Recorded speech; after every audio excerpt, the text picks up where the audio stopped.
Of genome, হ্যাঁ, এটা একটা টিউমার সাপ্রেসর জিন। মানে কোনো জায়গায় বডিতে যদি টিউমার তৈরি হয়, মানে মনে হয় যে বেশি বেশি প্রলিফারেট করতেছে বা অ্যাবনর্মাল প্রলিফারেশন হচ্ছে, P53 তখন অ্যাক্টিভ হয়ে যাবে। কেমন অ্যাক্টিভ হবে দেখুন, এক জায়গায় মনে করেন যে কোনো জায়গাতে একটা ডিএনএ ড্যামেজ হয়েছে, ঠিক আছে? এখন যদি ডিএনএ ড্যামেজ হয় তখন বডির একটা প্রোটিন আছে এটিএম প্রোটিন, এই এটিএম প্রোটিন অ্যাক্টিভেট হয়ে যায়। এটিএম প্রোটিন অ্যাক্টিভেট এর কাজ কি? এর কাজ হলো P53 কে ফসফোরাইলেট করা। P53 কে ফসফোরাইলেট করবে সে। ফসফোরাইলেট করলে তখন P53 কি করবে? P53 যায় তখন P21 কে অ্যাক্টিভেট করবে। শুধু P21 না, আরেকটা আছে P16, সেটাকেও সে অ্যাক্টিভেট করতে পারে চাইলে। এদের কাজ কি? এদের কাজ হলো এই যে সাইক্লিন ডিপেন্ডেন্ট কাইনেজ, এদেরকে ইনহিবিট করা। এটা কিভাবে করতেছে? সাইক্লিন ডিপেন্ডেন্ট কাইনেজকে ইনহিবিট করলে কি সমস্যা হবে আমি একটু পরে আরেকটা ছবি দেখাবো, তখন ক্লিয়ার হয়ে যাব। আচ্ছা, ওটা আগে দেখাই, হ্যাঁ।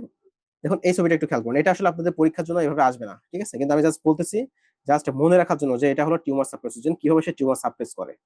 এটা যদি একটু বেসিক মেকানিজমটা মনে রাখেন তাহলে দেখবেন যে কোনটা টিউমার সাপ্রেসর, কোনটা হলো ওটা মনে থাকবে। কারণ পরীক্ষায় কিন্তু অনেকবার কোশ্চেন দিয়েছে, বিশেষ করে রেসিডেন্সিতে অনেকবার আসছে, এফসিপিএস এ লিমিটেড কয়েকবার আসছে, যে কোনটা টিউমার সাপ্রেসর জিন, কোনটা অনকোজিন বা কোনটা হলো প্রোটনকোজিন, এভাবে কোশ্চেন গুলো আসছে। তো টিউমার সাপ্রেসর জিন থেকে বেশি কোশ্চেন আসছে, হ্যাঁ। দেখুন আমাদের নর্মালি আমরা বলেছিলাম যে আমাদের বডি ধরনের এমআইসি প্রোটিন একটা অ্যাক্টিভেট হলো, হ্যাঁ, এটা হলো প্রোটনকোজিন। এই এমআইসি প্রোটিন যখনই তৈরি হবে নিউক্লিয়াস থেকে, তৈরি হওয়ার পরে সে করবে কি? সাইক্লিনকে স্টিমুলেশন দেবে, সাইক্লিন প্রোটিনকে স্টিমুলেশন দেবে। সাইক্লিন পরবর্তীতে কি করবে? সাইক্লিন ডিপেন্ডেন্ট কাইনেজ একটা প্রোটিন আছে, তাকে স্টিমুলেশন দিবে। এই দুইটা মিলায় পরবর্তীতে এই যে সাইক্লিন ডিপেন্ডেন্ট কাইনেজ, দুইটা একসাথে হয়ে গেছে। একসাথে হয়ে আমাদের বডির একটা টিউমার সাপ্রেসর জিন আছে, যেটা হলো রেটিনোব্লাস্টোমা, এই যে আরবি জিন। এই আরবি জিনের নর্মাল ফাংশন হলো সে কি করবে দেখুন, এই ফাংশনটা করবে সে। সে নর্মালি তার যে এই যে গর্ত জায়গা আছে, এই জায়গাতে সে এই যে ইলাঙ্গেশন ফ্যাক্টর 2 এটাকে ধরে রাখবে। ইলাঙ্গেশন ফ্যাক্টর 2 কে সে ধরে রাখবে নর্মালি। ইলাঙ্গেশন ফ্যাক্টর 2 কে ধরে রাখলে কি সুবিধা? ইলাঙ্গেশন ফ্যাক্টর 2 এ নিজে সরাসরি যখনই অ্যাক্টিভ এখান থেকে ছাড়া পাবে, ছাড়া পাইলেই সে সেলের পলিফারেশন করা শুরু করে দেবে। সে সিনথেটিক পেজে চলে যাবে, সেল তখন পলিফাইড করবে, নিউক্লিয়াস বাড়বে, তার সেল ডিভিশন হবে, মাইটোসিস হবে। এখন যদি আমি ইলাঙ্গেশন ফ্যাক্টর 2 কে আরবিজিন দ্বারা ধরে রাখতে পারি তাহলে কি সেলটা পলিফাইড করবে না। আরবিজিনের নর্মাল কাজই হলো এই ইলাঙ্গেশন ফ্যাক্টর 2 কে ধরে রাখা। কিন্তু যখন বডিতে এরকম একটা প্রোটন জিন অ্যাক্টিভেট হবে, এই ময়সিজেন অ্যাক্টিভেট হলো, ওরা করবে কি? সাইক্লিন ডিপেন্ডেন্ট কাইনেজ দেখে অ্যাক্টিভেট করবে। এরা অ্যাক্টিভেট হলে কি করবে? এরা করবে কি? এই যে আরবি জিনের আবার ফসফরাসের প্রতি খুব ফ্যাসিনেশন আছে। এরা করবে কি? এই আরবি জিনকে এবার ফসফোরাইলেট করবে। ফসফোরাইলেট করবে, যখনই ফসফোরাইলেট করবে তখন আরবি জিনের যে হাতগুলোতে সে ইলংগেশন ফ্যাক্টর 2 কে ধরে রাখতো, এখন তো ধরে রাখতে পারবে না। আলটিমেটলি ফসফরাস গুলো ধরে রাখবে তখন, আর ইলংগেশন ফ্যাক্টর 2 টা ছাড়া পাবে। ছাড়া পাইলে সে কি করবে? পলিফাইড করবে। সে তখন কি করবে? সিনথেটিক পেজে চলে যাবে, সেলটাকে পলিফাইড করাবে। তাহলে এই যে জিনিসটা সাইক্লিন ডিপেন্ডেন্ট কাইনেজ এ কি করলো? এ হলো সেলকে পলিফাইড করালো। আবার রেটিনোব্লাস্টোমা যে জিনটা, এ কি করলো? সেলের পলিফারেশনটাকে বন্ধ রাখতেছে। সেলের পলিফারেশনটাকে বন্ধ রাখতেছে। P53 কি করে দেখুন এখন। P53 করে কি? যখন একটা জায়গাতে দেখবে এরকম ডিএনএ ড্যামেজ হয়েছে, ডিএনএটাকে বা মিউটেট হয়ে গেছে বা ডিএনএটাকে কোনো ধরনের ব্রেকডাউন হয়েছে, তার নিউক্লিয়াস বা তার যে নিউক্লিয় প্রোটিন গুলো আছে, প্রোটিন গুলো ঠিকঠাক মতো নাই। ধরেন অ্যাডিনিনের জায়গায় গুয়ানিন থাকার কথা ছিল, এখন অ্যাডিনিনের জায়গায় চলে আসছে মনে করেন যে হ্যাঁ থায়াসিন বা এই সাইটোসিন চলে আসছে। ঠিক আছে, তার মানে কি অ্যাবনর্মাল এখানে একটা নিউক্লিওপ্রোটিন স্ট্রাকচার তৈরি হয়েছে। তাহলে তখন কি করবে সে? সে তখন P21 একটা প্রোটিন এটাকে অ্যাক্টিভেট করবে। এ যায় কি করবে? এই P21টা হলো এই সাইক্লিন ডিপেন্ডেন্ট কাইনেজ যেটা, এটাকে ইনহিবিট করে। তাহলে P21 যেটা, এটা হলো সাইক্লিন ইনহিবিটর। সাইক্লিন ইনহিবিটর, তাহলে এই সাইক্লিনকে ইনহিবিট করবে। সাইক্লিনকে যদি ইনহিবিট করে তখন তো ওই যে রেটিনোব্লাস্টোমা তার যে কাজ সে কাজটা করবে। আলটিমেটলি কি সেল সাইকেল অ্যারেস্ট হয়ে গেল, আর সেল প্রলিফারেট করতেছে না, রেটিনোব্লাস্টোমা ইলংগেশন ফ্যাক্টর 2 কে ধরে রাখছে। সেল সাইকেল অ্যারেস্ট হইলে এবার P53 করবে কি? ওই যে ড্যামেজ যে ডিএনএ হয়েছে বা অ্যাবনর্মাল যে ডিএনএ, ওটাকে রিপেয়ার করবে। ওটাকে রিপেয়ার করবে, ঠিক আছে? যদি সে রিপেয়ার করতে না পারে, যদি না আমি রিপেয়ার করতে পারতেছি না, তখন কি করবে সে?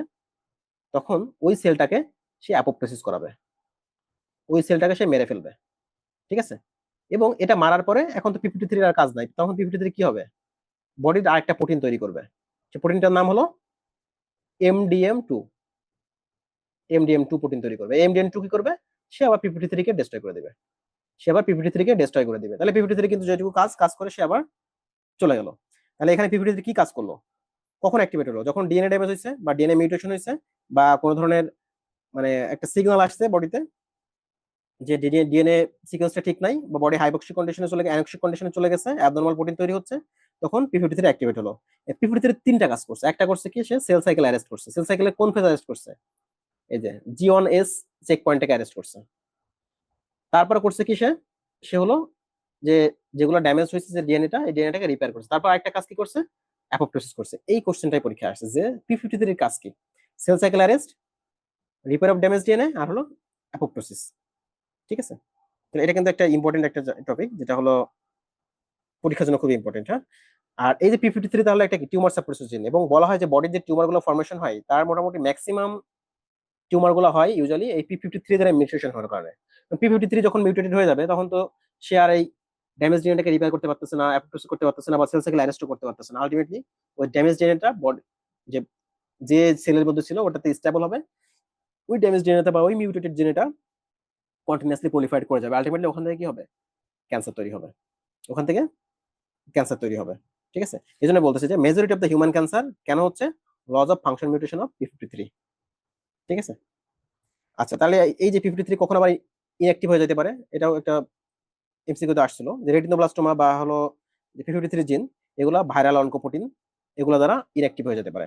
যেমন কি যে হিউম্যান প্যাপিলোমা ভাইরাসের একটা প্রোটিন তৈরি করে E6 প্রোটিন, এটা দ্বারা P53 তার নরমাল ফাংশন হ্যাম্পার হয়ে যেতে পারে। ঠিক আছে, আচ্ছা আরেকটা হলো যে রেটিনোব্লাস্টোমা জিন, যেটাকে আমরা তাহলে P53 কে বললাম গার্ডিয়ান অফ জিনোম, আর রেটিনোব্লাস্টোমা জিন এটাকে বলা হয় governor of genome. Governor of genome, তাহলে এরাও কিন্তু টিউমার সাপ্রেসর জিন, এবং এরাও যদি ইনঅ্যাক্টিভ হয়ে যায় তখন বডির বিভিন্ন ধরনের ক্যান্সার তৈরি করবে। ঠিক আছে, এবং রেটিনোব্লাস্টোমা জিনের কাজ কি বললাম আমরা, এটা হলো এলিঙ্গুয়েশন ফ্যাক্টর 2 কে ধরে রাখে। যদি কোনোভাবে রেটিনোব্লাস্টোমা জিনের মিউটেশন হয়ে যায়, মানে রেটিনোব্লাস্টোমা জিন তার নরমাল ফাংশন করতে পারতেছে না, তার মানে কি লস অফ রেটিনোব্লাস্টোমা জিন মানে ফাংশন, হ্যাঁ, বা তার যে ফাংশন সেটা করতে পারতেছে না, তখন ক্যান্সার তৈরি হবে। তাহলে এই লাইনটা এখানে লেখা, এটা আমরা একটু দেখে রাখতে হবে, পরীক্ষায় একবার সম্ভবত ডিপ্লোমাতে বা কোনো একটা পরীক্ষায় এটা আসছিল। হ্যাঁ, যে loss of function mutation of বা loss of function of retinoblastoma gene কখন হবে, রেটিনোব্লাস্টোমা জিন কখন ফাংশন করতে পারতেছে না, এই যখন এই যে সাইক্লিন সাইক্লিন ডিপেন্ডেন্ট কাইনেজ এগুলো যখন অ্যাম্প্লিফিকেশন হচ্ছে, অথবা কোনোভাবে এরিথ্রোব্লাস্টোমা জিনটার ফাংশন মিউটেশন হয়েছে, হ্যাঁ মিউটেশন হয়ে গেছে। ঠিক আছে, অথবা ভাইরাল অনকোপ্রোটিন আসছে, অনকোপ্রোটিন গুলো তৈরি হওয়ার কারণে তখন রেটিনোব্লাস্টোমা জিন তার নরমাল যে ফাংশন সেটা করতে পারতেছে না। হ্যাঁ, এগুলো না করতে পারার কারণে আলটিমেটলি তখন রেটিনোব্লাস্টোমা জিন ফাংশন হচ্ছে না, সে ইলিঙ্গুয়েশন ফ্যাক্টর 2 কে ধরে রাখতে পারতেছে না, আলটিমেটলি ক্যান্সার সেল মানে কন্টিনিউয়াসলি কি হচ্ছে, প্রলিফারেট করতেছে। ঠিক আছে, আচ্ছা আরেকটা বিষয় হলো যে P53 জিনের নরমাল লোকেশন কোথায়, এটা দেখা যায় যে আমাদের ক্রোমোজোম নাম্বার 17-তে থাকে, ক্রোমোজোম নাম্বার 17-এর শর্ট আর্মে থাকে। হ্যাঁ, যেমন এখানে একটা কোশ্চেন দিয়েছে দেখুন যে রিগার্ডিং P53 জিন, বলতেছে যে located in the chromosome number 21, এটা আসলে কই থাকে, ক্রোমোজোম নাম্বার 17-তে থাকে, এটার যে শর্ট আর্ম, হ্যাঁ short arm of chromosome number 17 এখানে হলো আমাদের এটা থাকে। আর এটা ডেফিনেটলি এটা কি টিউমার সাপ্রেসর জিন।